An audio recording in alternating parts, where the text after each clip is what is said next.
My name is Kyle Jackson. I'm joining you this morning from lands that are lovingly held by the Kwantlen and David First Nations, and I'm very grateful to be here, especially in this new season of strawberries. Today, I'd like to begin long ago and far away, though, in another Indigenous ancestral territory, the Assyrian lands of modern-day Iraq. So we wind back the clock close to 3,000 years. We go back to a place called Nineveh, capital of the ancient Assyrians. Maybe you've heard of Nineveh thanks to the biblical story, or perhaps art is what first comes to your mind. Maybe the famous Assyrian sculpted reliefs like these. Where exactly was Nineveh? It used to be directly across from what is today Mosul in Iraq, but maybe the more interesting question is, where is Nineveh today? Nineveh is all over the world. It's in Hawaii, it's in Rome, it's in New York, it's in Leiden. The sculpted reliefs of ancient Nineveh were removed, stolen, dispersed globally by European archaeologists in the 1800s. So today, Nineveh is in 100 institutions in 25 countries. It was basically atomized in the 19th century. Tragically, parts of Nineveh were again atomized in the 21st century. Maybe you'll remember when you saw this footage in 2015, Assyrian reliefs destroyed by the so-called Islamic State. And the uproar and the anger at this was palpable. And that, of course, was the point of doing it in the first place. The most famous sculpture to be destroyed were versions of these. This is a Lamassu, so this is an Assyrian protective deity. And what we're looking at right now is footage shot in 1994. It was just intended to be some stock footage for a TV series. But now it's a memorial in some ways. This is footage of some of these sculptures, these deities, before they were destroyed. So that's quite a downer of an intro, but it's also where our topic for today, digital history, steps into the story. A couple of years ago, I was doing a postdoctoral fellowship in the Netherlands, and just across the street, across the canal, was the National Museum of Antiquities. And that museum had asked themselves, how could they use new technologies to reconstruct these destroyed Assyrian pieces of heritage?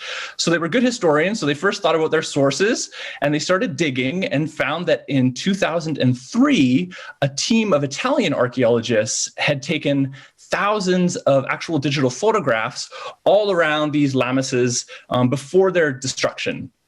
And then the museum realized that to recreate these lamasses, they could use a new visual processing method that's called photogrammetry. Basically, what you do is you create a 3D model, and then you overlay actual photographs onto the model. So you sort of suck them on there, and then you have a 3D model created with digital photographs. So they did this, but then they also took it one step further by adding 3D printing. So the result is, I think, something astonishing, staggering, something uniquely possible today. And that is, I'm about to show you, the digital resuscitation of lost world heritage. This next image is one that I took as I sort of walked between these two 3D printed deities that had been raised from the dead. This is the result of digital photography combined with 3D modeling, combined with photogrammetry, combined with 3D printing. So that is all to say then that digital technologies are offering historians some new possibilities, from very in-depth projects like this in the Netherlands to some just very simple tools like this. This is a composite photograph that my students and I created. This is the Surrey Archives in Cloverdale. On the left, an image from the early 20th century. On the right, an image from, I guess, last year. we stole the idea for this from the natural sciences, from glaciologists. So to track glacial retreat, glaciologists will look for old photographs from mountaineers in the 1920s, 1930s, and then try to go to the exact same spot and take a photograph of the exact same glacier and look at how far the glacier has retreated. So you can sort of steal that idea as historians and create an image like this, which is showing visual change. So there's new digital tools available to historians. And today's talk is called Adventures in Digital History. And we will explore just a few of these tools. This is a two-part adventure. In the second part, we will get to some BC-focused projects. In the first part, Adventure 1, we'll start in the wider world in Northeast India, which is my research field. And then in part 2, adventure number 2, we will look at some Surrey-based digital history projects that have been created at Kwantlen Polytechnic University by students, first actually in person at the City of Surrey Archives, and then mid-pandemic, a remotely produced digital history project that compares local experiences in the Lower Mainland of the Spanish influenza pandemic in 1918 to 1920 to our current moment in this coronavirus pandemic. So we will begin with Adventure 1 out in the wider world. I've been exploring methods of digital history in my recent teaching at KPU, but I first encountered the promise, I guess, of the field, digital technologies for analyzing history in Northeast India in my doctoral research. So here's a Google map. So here we are, we're way above the kind of just long-term, the Indian tectonic plate there has slowly smushed up into the Eurasian plate. You can see the snow-capped Himalayas that are the result of this process. And in the east, over here where we're zooming into, this process has also given rise to a related kind of topographical wrinkle on the map. And this is the region that I study kind of over near the Indo-Myanmar borderlands, namely the state of Mizoram. Now, this mountain range that I've highlighted, this S-shaped mountain range, is important for so many reasons, but one of those is climatological. Right here, what we're looking at is often the rainiest place on the entire planet. And that's thanks to, of course, this mountain range meeting the monsoon. This is really key for my story because it's that seasonal humidity that is a huge problem for historical preservation in this region. And this is where digital history first stepped into my life and into my research. The Endangered Archives Program, also known as the EAP, this is based in London. Essentially, it's a digital, I guess, rescue mission for the world's most endangered historical documents. The EAP employs local workers all over the world, photographing local materials, and the scope is quite incredible. They've preserved, as of this year, something like 8 million historical documents across 90 countries, and you can see some of the scope on this world map here. There are collections of, glass plate negatives like this of indigenous peoples in Siberia. There are collections of 20th century Bengali street literature from Calcutta, kind of visual styles like this, vernacular kind of magazines. This is a mosque record from Kenya. So in my project in Northeast India, my friends at the Mizoram State University, and in collaboration with local elders, we visited homes, we collected stories, and we photographed in place historical materials held by private custodians. Much of the material that we came across was already destroyed, whether by humidity or heat, bugs, rats. But in the end, our project collected something like 10,000 images of material that was held at village level by ordinary people. And we made this collection available online to the Mizo community in Northeast India and the Mizo community also globally. So you'll recall with our first example, the Assyrian Lamassu, there the approach of digital history isn't really making an argument, right? It's not allowing us to transform any understandings about the past. It's more about preservation and it's about conservation. In Northeast India, though, this project, digital history takes on, I think, a different relevance.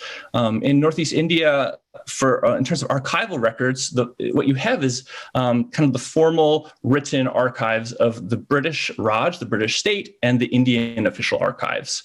These are all administrative or government records.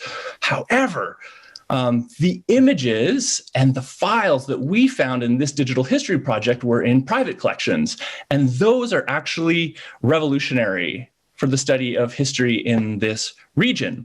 Images like these next three that I'll show you, these are illustrative of the type of stuff that we found of a whole cast of agents in the past who are underrepresented or who don't appear at all in the official archive.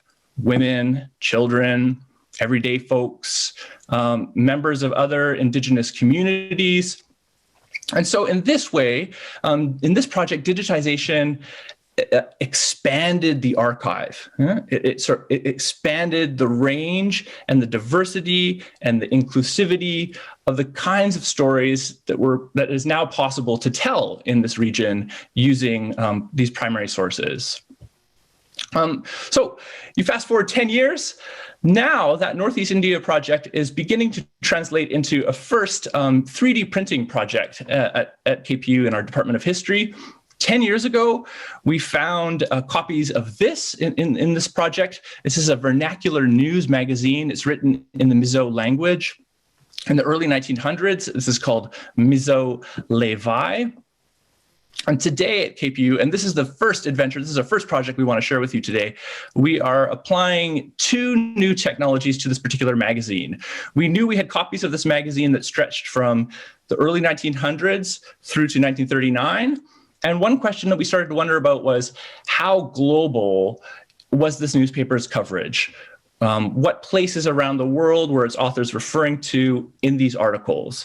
In other words, what was the shape, we came to call it the shape of the world, that the Mizo Levi newspaper presented to its readers? So we had 1.6 million words of text, and then we asked a computer program to read it for us. And Lucas and Burke were in charge of this project, so I'm going to throw over to Lucas now with thanks. Good morning. Hello, everybody. So as Dr. Jackson just mentioned moments ago, I and Burke worked with him as part of a research course with KPU. And our task was to analyze a vast amount of literature spanning nearly 4 decades specifically from the regional newspaper in India. The goal was to analyze these documents in a way that we could track the term frequency of country names, places, and other organizations which were used across all the documents. If done manually, such a task would have been practically impossible with the time we had, which is why Voyant tools came into play. Now, realizing the need for an automated process that could track and review all the available archival data, I found Voyant tools, which is an open source program that can be customized to fit the specifications of any available documents. So in our case, it was those near 4 decades of archival source materials.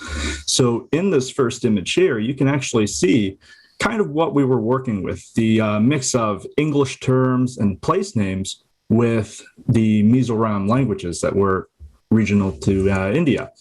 Now, with the program itself, it allowed us to upload the entire selection of these documents, and then it would automatically read and track our desired terms that we had inputted into the program itself.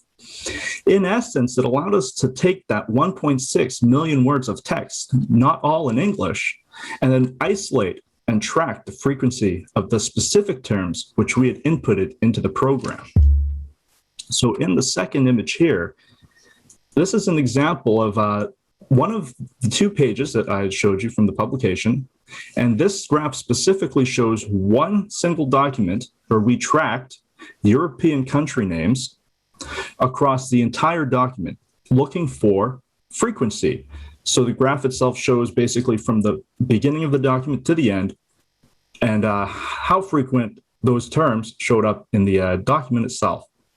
Now, the third image here was something that we had considered doing manually, but realized again that just the time allotment wouldn't have allowed for it. So Voyant tools allowed us to upload the entire selection of documents from 1903 to 1939 and tracked the specific terms across all documents.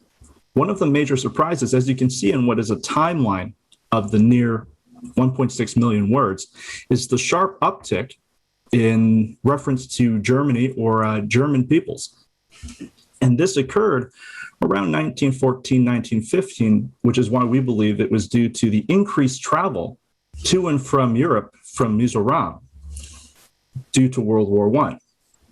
However, despite the few graphs that we did have, the vast majority of our term frequency data still resided on a broader master sheet provided by the program. What we lacked was a way to showcase the data on a more engaging and visual level, which led us to Burke and the Wilson School of Design, and I'll throw that to him now. Yeah, thanks, Lucas. So my name is Burke Zakowski.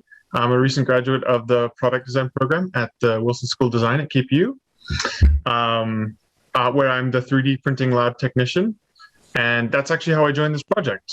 3D printing is an additive manufacturing technology that extrudes molten plastic layer by layer to create a 3D object. It can create very complex shapes, unlike injection molding, which is often expensive and complicated. So you can create shapes, sort of more simple shapes, like a bust of a modern or historical figure.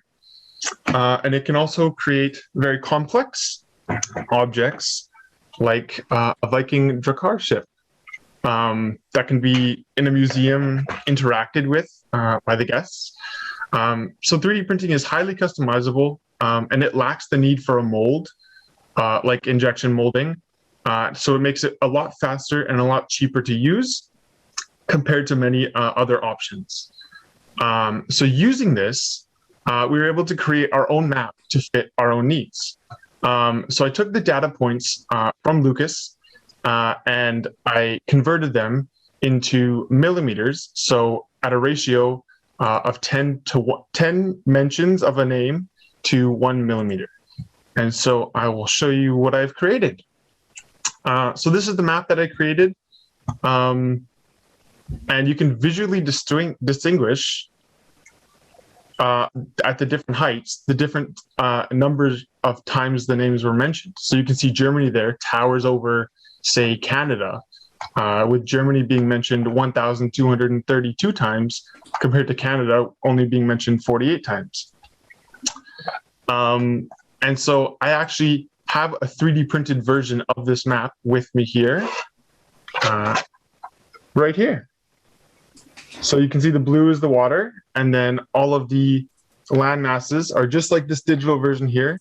This is a half-scale map, and we'll be looking to print full-scale models pretty soon. And so I'll throw it back to Dr. Jackson. Incredible. Incredible. That's the first time I've seen that map. So it just sort of blew my mind. Incredible. Awesome work. Yeah. So in this particular project, digital history is actually making an argument. Yeah. And that is because Northeast India, this region, is often stereotyped in the historiography and in mainland India as a remote region, an isolated region up there in the mountains, an inward-looking region, sort of full of like indigenous groups who have been typically stereotyped as primitives who are not interested in the wider world. However, now this project shows, and not just shows, but also visualizes how Mizo indigenous groups in this region were actually very much engaged in thinking and writing about the wider world. So in other words, with this map and this data, Lucas and Burke are doing the good work of historians of busting myths, of using data to challenge stereotypes. And also, I think the project is strong because there's an interdisciplinary conversation that's happening here. We've connected a design student with expertise in 3D printing to a history student with expertise in creating digital databases. And we've created something, I think I've never seen anything like this before. It's a new way of looking at the past. So Well, I'd like to pivot now, with thanks to Lucas and Burke, to a second project. We've seen so far that digital history can make transformative arguments. And I've been trying to figure out a little bit about how it can be transformative in the classroom as well. BC history is not my field, but lately I've started using it as a vehicle in parts of my classes to kind of kickstart some local collaborations with people, local experts who do study local pasts. Before this pandemic, we had launched a pilot project, and students had first created, I'll just share the screen again, had first created this. So this is the beginnings of a local history mobile phone application, and it's entirely produced, entirely edited and recorded by students. It's originally, this pilot project was in collaboration with the City of Surrey Archives here in the Lower Mainland, also with My Tours in New Zealand, who support the software side of things. But this is really a chance to give students more of a public audience for their work through a digital technology than they would typically have in a traditional and maybe essay assignment. It's also been a chance to get out of the classroom and kind of get out into the archives, get into the real world. At start, this is some screenshots from the app. At the start, the students were a little anxious about this, particularly with the open-endedness of it all. They were used to receiving a predetermined essay question in a history class, and that was that. But with archival research, and this is at the Surrey Archives, there was a lot more kind of stumbling, working within the constraints of sources, defining a research question, and then redefining a research question. And then also embracing the frustration that sometimes would come with this process.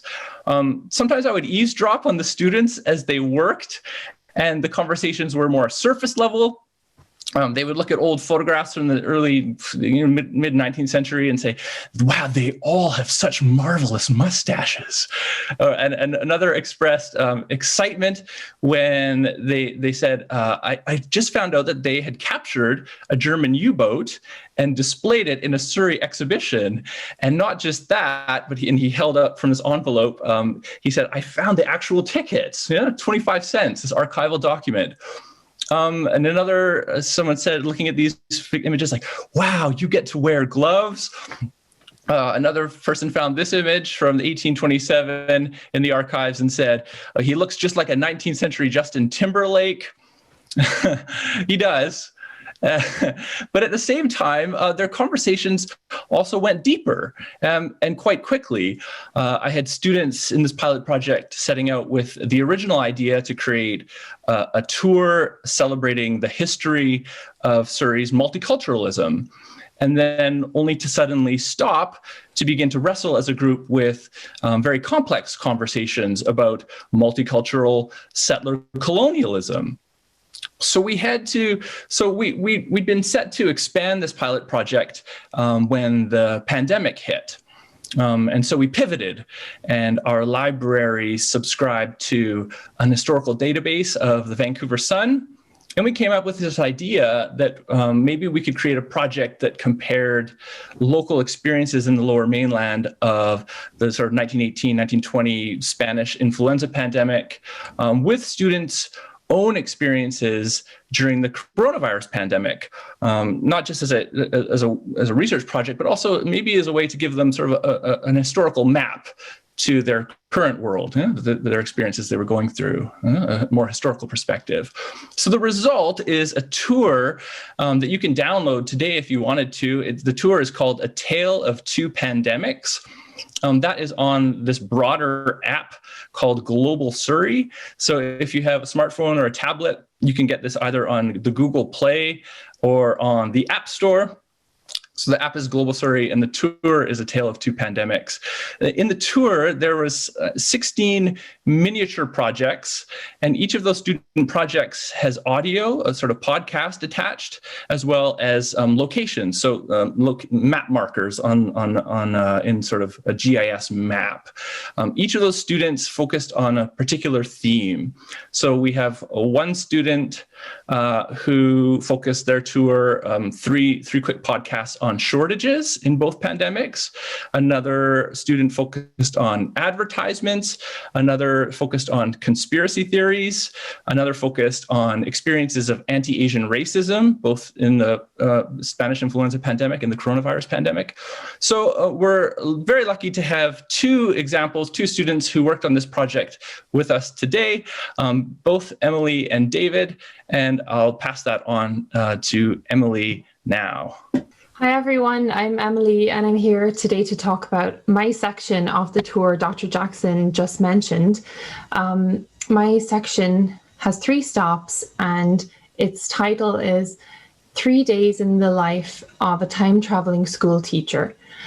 So we were able to choose our topics based on our own interests, and since my career goal is to teach elementary school in BC, I thought it was really important to find a way to make this topic intriguing and related somehow to education as well. So I love history in general, but I've never been one to sit down and page through a lot of academic documents. So like I said, to be a teacher, I found let's find ways to make this interesting. One example that we've already heard about is that 3D model. I think that's a really good way of showing maybe visual learners something that mightn't click as fast when you just talk about a document or maybe about the project itself. So when I was designing my tour, I decided to take a risk and I created a tour that was more like a diary. So it was a 3-day diary of a school teacher who was living in the Lower Mainland during the 1918 pandemic. So Miss Jane Bieber, she has a diary entry from October 20th, 1918. And then the following day, she's zoomed or zapped, the details aren't clear, into 2020. So the next day is 2020, and then the final day, the third day, is she is relieved to be back in 1918.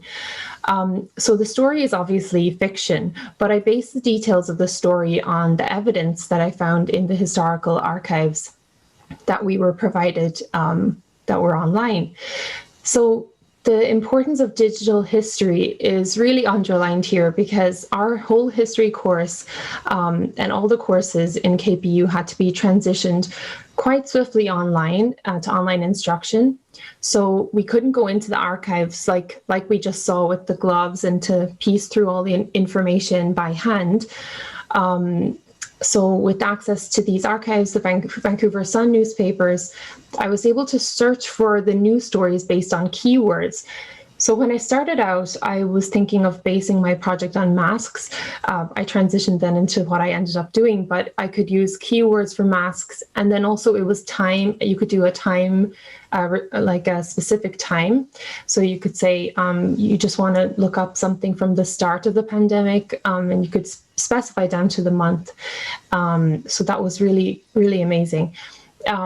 Reading through all those news stories actually was so interesting because there was reference to, this happened in Marpole, or somebody would be writing a story about, what are the doctors saying in the hospital? And it was just like reading something. Sometimes I forgot I was reading something from 1918 because there were so many common topics to what has been coming up in 2020 during the pandemic. So again, because it was virtual research, we didn't have Dr. Jackson eavesdropping on our stuff, but he did provide a really great outline to help us kind of stay on track. And there was timelines for proposals, drafts, and when we should upload our projects. So that was really helpful. And there was also a lot of resources that we were able to use online. So there was the historical documents, the archives, but also because I'm not a pro at like video editing or creating podcasts. So we did have some tutorials, and Dr. Jackson just was provided some information like how to find royalty-free sounds that we can use, that we could just use as part of our tour. And another important part was the video editing and sound editing. So even though starting out, I would have thought I could never have like edited all these things. It's interesting, like when you try, sometimes it's easier than it seems. So since this part of the tour is available on the app, like Dr. Jackson said, I'll just share my screen now and show you a little bit of what my tour looks like.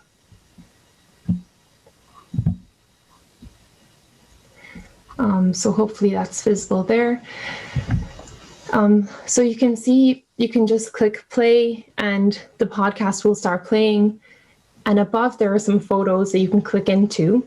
Everything is transcribed, which is great for accessibility. So, or even if you just don't have some earphones or something, you can still read through the document and hear everything that's being said.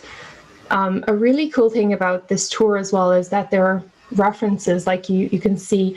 So if anything in the tour is mentioning something specific, we can link it down to all of these links down there. So it's a great way to see kind of the evidence that it's an evidence-based tour, and especially because mine was fictional, it was really important to show that I wasn't just pulling things out of my ear.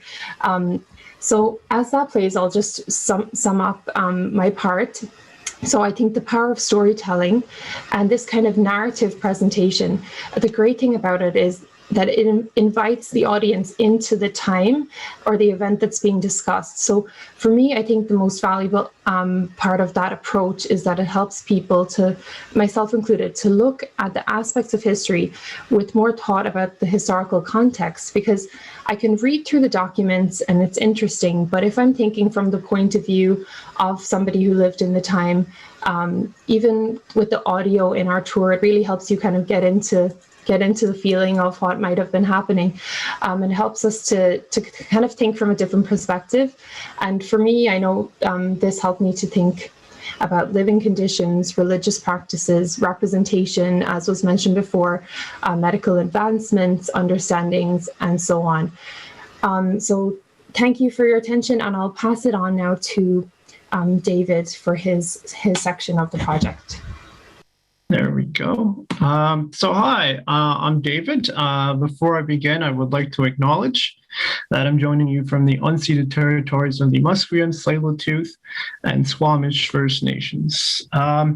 So about a few weeks ago, in my English class, my professor asked us several questions which are really relevant to the project that I did. What is writing and why is it important? The majority of my classmates gave very typical answers that we need writing so we can keep historical documentation, and that without it, we might not know our history. And the answers that a lot of my peers gave are indicative of how we have been taught history, including myself, especially in the elementary and high school levels. Now, this is not some sort of a millennial or Sumer take rebelling against the lengthy assignments or readings that are assigned to us, but embedded in their answers are a lot of truths about how history is taught, how it's produced and reproduced and perceived by not only historians, but by the general public. It also shows that history is a form of power. Not to sound too cliche, but history is written by the victors. And this in turn has shaped our society. Now, when the pandemic first hit, we often heard a lot that we're all in this together. A lot of times we heard Dr. Bonnie Henry or other people from around the world saying we're in this together. But as the pandemic progressed and we got more and more data, this was actually further from the truth. A lot of data showed that BIPOC people were disproportionately affected by the coronavirus. And also to give you kind of a mindset into what I was thinking at that time, it was also on the heels of the Black Lives Matter protest. So I knew that I wanted to look at how marginalized communities were being affected by both pandemics. So I began looking into several news archives, and I noticed that there was a lot of differences on how Indigenous people were being covered in a lot of news articles and archives that I found, particularly from the 1920s and 1919 and that era during the Spanish flu. The two stories that really stood out to me were stories about two individuals named Roderick and Edith Menzies. Both of them were covered by the Vancouver Daily Sun roughly around the same time. But for starters, Miss Edith Menzies, we learned that she was a nurse who decided to volunteer in merit in Indigenous communities, but unfortunately she passed away due to contracting the Spanish flu. However, as you can see right here, we learned very little about Roderick. We learned that she was an Indigenous girl from Squamish who died from the Spanish flu, but we only get one sentence. And not only that, but her story is shared among other people. So she doesn't get her own individual story. And that's something that really stood out to me. But this wasn't the only case. I found that on many, many occasions throughout my research. Now, once I started to focus more in to my project, I started expanding it a bit. And one of the articles I found, one of my main sources, was a journal article called British Columbia First Nations and Influenza Pandemic of 1918, which was written by Dr. Mary Ellen Clem. She is an Associate's Dean right now at UBC. One of her main premises was that the effects of the 1918 flu on Indigenous communities is often neglected due to the lack of data collection. She adds that the Indigenous Affairs Office reported the same amount of deaths and birth rates for 3 straight years, and that it's impossible for this to happen. This was also despite the fact that there were a lot of disproportionate rates among Indigenous peoples.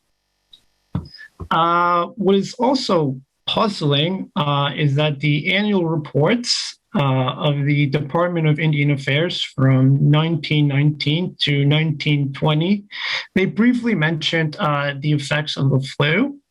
But in 1921, there's no mentions of it whatsoever. For me personally, what was more disappointing was that they paid more attention to the effects it was having on the economy in all of the 3 reports that I mentioned. It also had a trickling effect on how we learned history today, actually. One of the sources that I also used to learn about the pandemic as a whole in 1919 was Dr. Fred and the Spanish Lady. It's a very detailed account on how the flu got to BC and in the Lower Mainland. But there's very little references to Indigenous people. In fact, there's only 26. But when they are talked about, it's often talked about other agencies or people who were part of the Indian Affairs Department. It also actually happens to mention Ms. Menzies, which I just mentioned recently. There was also a report done by the Royal Commission on Aboriginal People called Report of the Royal Commission on Aboriginal People, Volume 1, Looking Back, Looking Forward. This document is close to 700 pages. It gives very detailed account on some of the history when it comes to Indigenous people. But when it talks about the Spanish flu, it's actually only mentioned once. And this is despite the fact that they made several references on how Indigenous populations have been diminished due to several viruses from first contact with European peoples.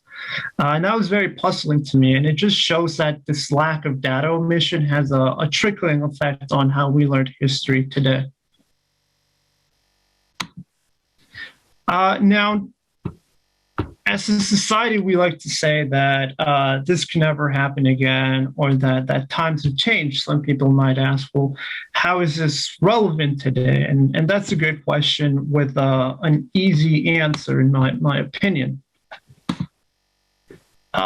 In 2009, when the H1N1 virus hit, a lot of Indigenous people were still facing disproportionate rates when it came to contracting the virus, as well as they were 6.5 times more likely to be in intensive care.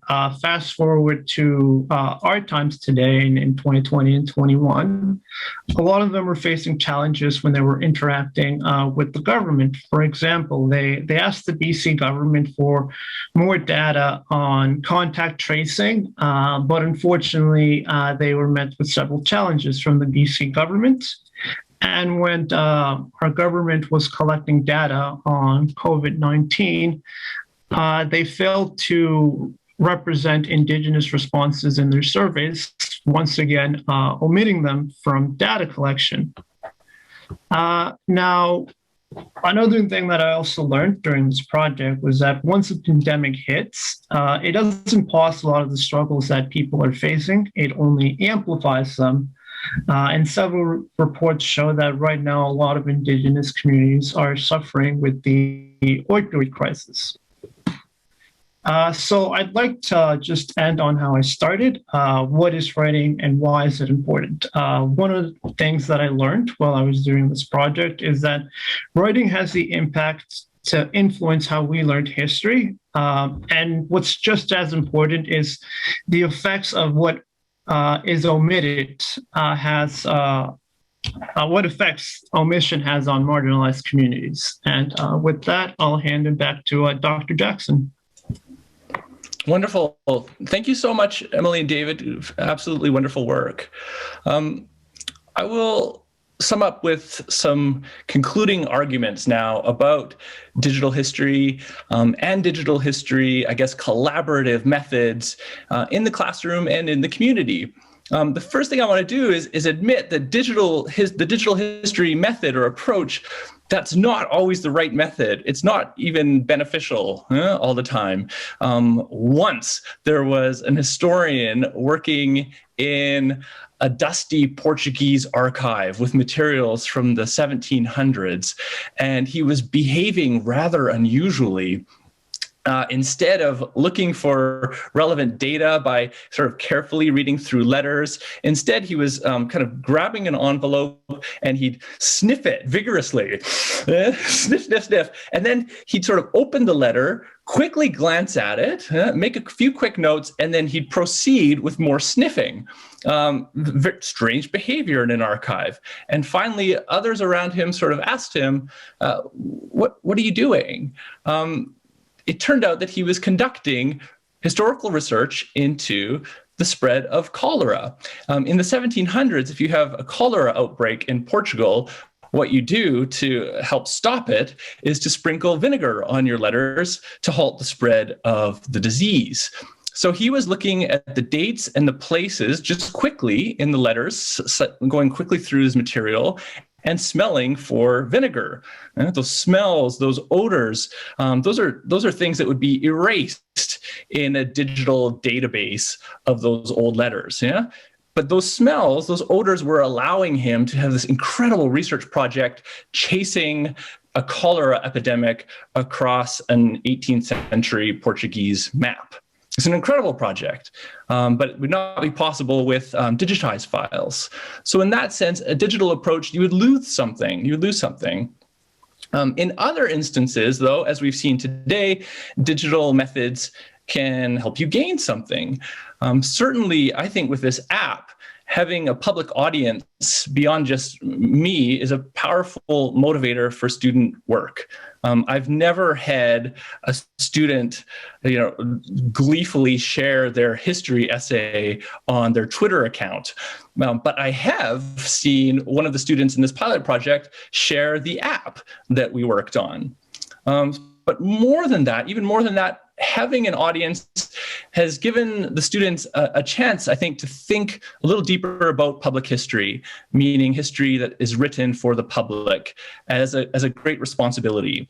Dr. Laura Ishiguro at UBC points out that any piece of public history, whether it's a history app or just a little plaque, is an argument. She points out the example of Canada's passport as a piece of public history. There are images inside our passport of 30 pages or so, and those images are an attempt by the state to interpret Canada's past for the viewer. So if you were to flip through the passport, you might be surprised to see that there's only one woman in the entire passport, Nellie McClung, this activist from the early 1900s. You would find only one reference to Indigenous peoples, and that reference is very oblique. It's just in the form of a collection of symbols, and that collection of symbols appears only at the very beginning, the very first page of the passport, and from there, Indigenous peoples sort of disappear from the rest of the story of Canada that the passport goes on to tell. There's also in our passport no obvious reference in these images to non-Indigenous people of color whatsoever. So the point is that every single piece of public history, whether it's a passport or a local history app centered on Surrey, that's an argument. And decisions have been made about what to include and how to represent what's being included. So beyond just sort of giving students an audience, these projects, I think, are a great opportunity for students to consider more deeply, as David in particular has done here, their responsibilities as historians and how history is written. This app project, another advantage, I think, is that it asks students to engage with a wider skill set than is typically demanded of a history student, as Emily pointed out. Learning how to record, how to edit audio, how to find royalty-free sound effects, music. This engages more of a digital literacy skill set than would just a conventional essay project. But maybe a final and quite unexpected twist in the development of this app project in last fall was that students had set out to produce a secondary source, a study of the past, but they'd also produced inadvertently a primary source. Right now at the Surrey Archives, they're super forward thinking. They've asked community members to submit sort of mid-pandemic artifacts from everyday life, digital artifacts, physical artifacts, mid-pandemic, as a way to document this historical moment we're in as it happens for posterity. And the same thing sort of happened in our app as we produced it quite by accident. Students recorded, in part, a time capsule of their experiences as they lived through the pandemic. So in one of the tours, there was a student who works at Costco, and he reflected on the great Costco toilet paper shortage in April and his experiences of being sort of on the ground in the midst of the customers. Another wrote, and I'm going to quote here directly from a tour the student called The Point of No Return. I think this is maybe the second or third tour on our app right now. It says, as of writing this tour, November 2020, it is still not clear when or if, or even if, normalcy will return. In a year's time, it will still be entirely possible that no new crucial developments have occurred.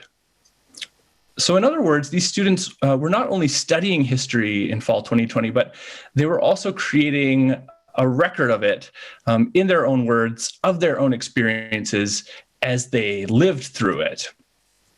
That's kind of neat. In the end, then, in the big picture perspective, maybe digital history matters most when it allows us to, one, create some of these new, genuinely collaborative, genuinely interdisciplinary experiences for people in the community, people interested in BC history, and students in our classrooms.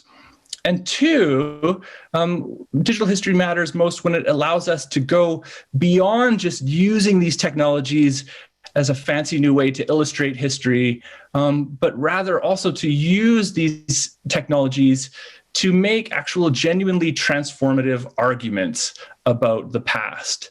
And that's whether we're talking about maps 3D printed of Northeast India or apps and British Columbia. I'd like to say a huge thanks to everyone for joining today. A huge thanks on behalf of Emily and David and Lucas and Burke and I, and we'd be very happy to take a couple questions. Thank you, everybody.